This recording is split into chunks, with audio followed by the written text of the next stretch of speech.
all I wanted for my December 4th birthday was one season launching win at Detroit. Season launch into games I know we could have won against the Vikings, the Chargers at home, at Washington, at Giants, steal the NFC East out from under the sorry-ass Philadelphia Eagles as they limped toward the finish line. We were right there, and we didn't even come close. Team T's ripped my guts out again. After everybody on Arena Gridiron picked Dallas to beat Detroit, including me, after I made a pregame video in which I said I wasn't even sweating this one. I just thought we were better than reeling Detroit, losers of 4 of their last 7. I should have known it when I saw that Amon-Ra St. Brown was going to play after Dan Campbell said after the Thanksgiving loss at home in the same building to the Packers that there's no way he was going to play for a week or 2. Not only did he play, he caught 6 balls for 92 yards. And he was the detonator for the Detroit Lions, who played like wounded tigers. I knew they would. I knew they were going to scratch and claw for their coach. But the difference was Amon-Ra St. Brown played, and I thought, okay, he'll catch a couple of balls, but he'll be limpy, gimpy. No, full speed ahead. That was the driving force of the Detroit Lions tonight in a game that was never close. I know we cut it to whatever it was, 30-27. It wasn't close. They were going to get the ball back and they were going to go score. Because as I said in my pregame video, I knew it when I started to read this week that, what? Jadeveon Clowney is not practicing with a hamstring? Where did that come from? Did he do it in practice? I don't know. I didn't think he did it against Kansas City. He sacked Mahomes twice. Jadeveon Clowney was the biggest reason that my defense did what it did over the last 41 minutes to the Philadelphia Eagles, in which they did not score a point. And for much of the game against the GOAT, Patrick Mahomes, Clowney got him twice. Clowney was all over the place. Clowney was making athletic tackles for losses right and left.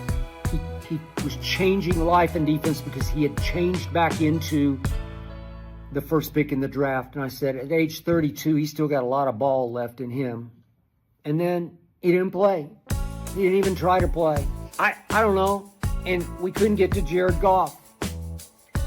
You can't let Jared Goff get comfortable. He's a scarecrow in the pocket. He's flimsy.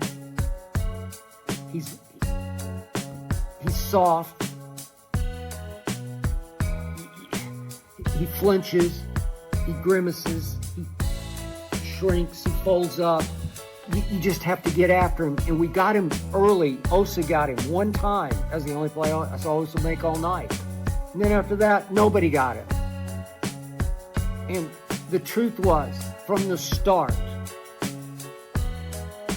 Coach Schottenheimer did not have his team as ready to play as Coach Campbell had his team ready to play. That was the guts of the game. That's it, right there. We just weren't ready for their emotional onslaught. Simple as that. You could just see it from moment one.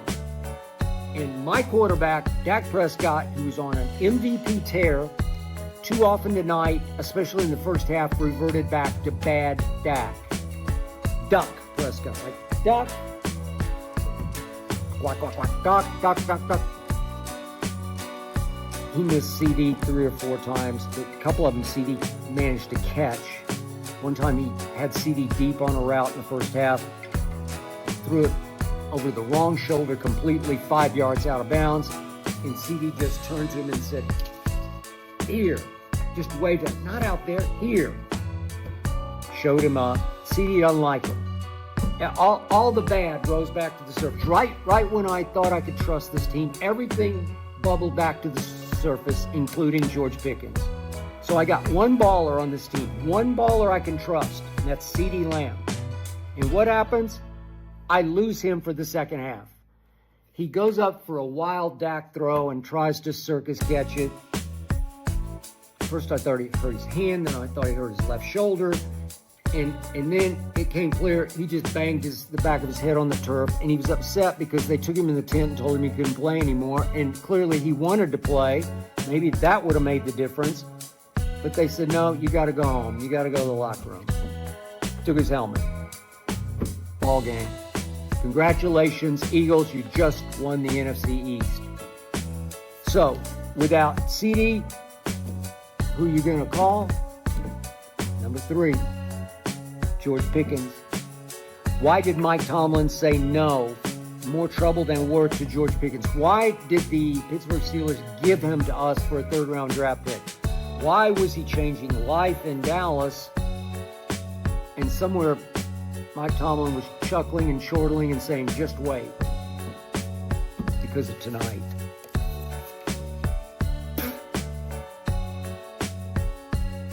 George Pickens, first early play of the second half. The interception that quickly turned it into 27-9. We weren't coming back from 27-9. I don't care what you say. But you just got to fight for the football, and he didn't. And Robertson sort of got a little hand in, but it was mostly off Pickens' 2 hands. He just, I don't know, just too cool for school. He didn't play hard every play. Other plays he took off, other routes he didn't run hard, balls he didn't come back to. It was going to take a miraculous effort, but he was going to have to lead the charge as the solo one receiver, and he didn't. So now we're stuck with a guy who's been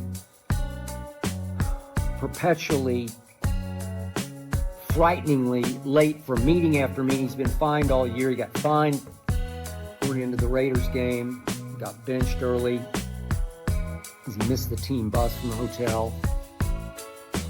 You're going to pay him more than you're going to pay CeeDee. I don't know. It's like everything went up in smoke right before our very eyes. Just when I thought I could trust, we forced no turnovers. We got no pass rush. We had one big turnover in the first half. Jake Ferguson trying to do too much got stripped as he's fighting for more yards.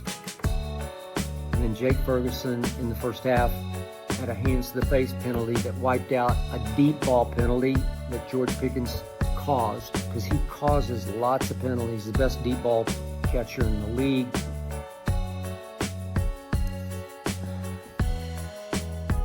And that cost us. So Jake in the first half cost us 14 points because he basically gave 14 on 7 to Detroit and then canceled 7 more with hands to the face. We had one call late in the game. It's 9:52 in the fourth, and we cut it to 30-27 on a bust. They finally busted one time. I don't know what Branch was doing, but he let Flournoy, who had a career night, Flournoy ended up catching 9 for 115, but he caught one gift where they just busted completely, and he had a walk-in touchdown. That got us a chance to go for 2 to cut it 30-27. Dak showed great patience. That was the one good play that he made all night. We did find Jake Ferguson for the 2 to cut it to 30-27, but you knew what was going to happen. We get no pressure. We did okay stopping the run on Jahmyr Gibbs, but we couldn't stop David Montgomery. He carried 6 times for 60 yards. Jahmyr was only 12 for 43. I can live with that, but Jahmyr caught 7 for 77. Can't live with that. Jameson Williams caught 7 more for 96. St. Brown caught 6 for 92, as I said. It's just too much, and they're coming at all the wrong times. All the wrong times. Just back break, back break, back break, back break. Same old crap. Team tease. Got me by the eyeballs. Crushing my eyeballs. Kicking me in the eyeballs. One play late. I don't know. I still don't think we would have won. There was a 3rd and 3 at the 11. They're 11.